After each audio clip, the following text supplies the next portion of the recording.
काकू म्हणतात की तू फिरत नाही म्हणून फिरत जा, थोडं तरी बाहेर निघत जा. पण काकूला कुठं माहीत आहे माझा दिवस कुठं चालला, मलाच कळत नाही आहे. काकूचंही खरं आहे, कारण त्यांना वाटते की रूमच्या रूममध्ये झोपून राहीन. म्हणून काकू म्हणतात की तू थोडं तरी बाहेर निघत जा, फिरत जा. परंतु व्हिडिओ वगैरे बनवायचा, लेकराला सांभाळून सर्व कामं वगैरे करायचे, तर मलाच नाही कळत आहे की माझा दिवस कुठं चालला आणि सर्व दिवस त्या कामामध्ये निघून जाते.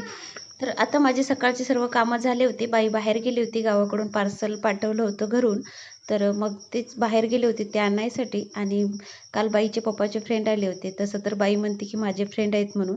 तर त्यांनीच बाईसाठी खाऊ आणला होता, पॉपकॉर्न, चॉकलेट वगैरे. तर तिचा नाद चालला होता की रात्रीच बनवून दे मम्मा म्हणून. तर म्हटलं आता बाहेर ती यायच्या आधी तिला बनवून ठेवते. आणि मग अंघोळीला पाणी वगैरे मी लावलं होतं आणि आधी पॉपकॉर्न बनवून घेतले.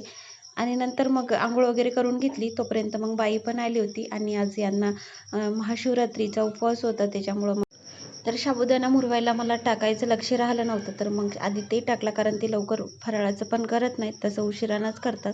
तोपर्यंत आरामात मुरते म्हटलं, तर मग ती मुरवायला ठेवला.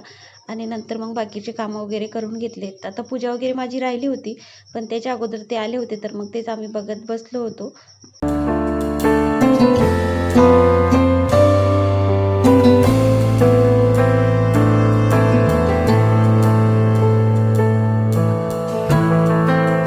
आता घरून पार्सल आलं म्हणलं की लेकरू इतकं जास्त खुश होते ना, खूप जास्त. आणि तिच्याहून जास्त खुश तिचे पप्पा होतात. आणि ताईनं फटाफट सर्व खोलून बघितलं की काय आहे म्हणून. तर घरून असं छान टाळा आणला होता आणि तांदूळ पण आम्ही घरून बोलवले होते, कारण इकडचे विकतचे तांदूळ खाऊन खाऊन कंटाळा आला, त्याच्यामुळं मग घरून बोलवले होते. आणि गावाकडचं किती छान वातावरण असतं ना, सर्व काही नवाळीचं खायला मिळतं, भाजीपाला वगैरे सर्व आमच्या शेतात आहे. बीट, गाजर वगैरे सर्व शेतात आहे. आणि लेकरासाठी पण खाऊ आणला होता आईच्या दुकानमधले सर्व.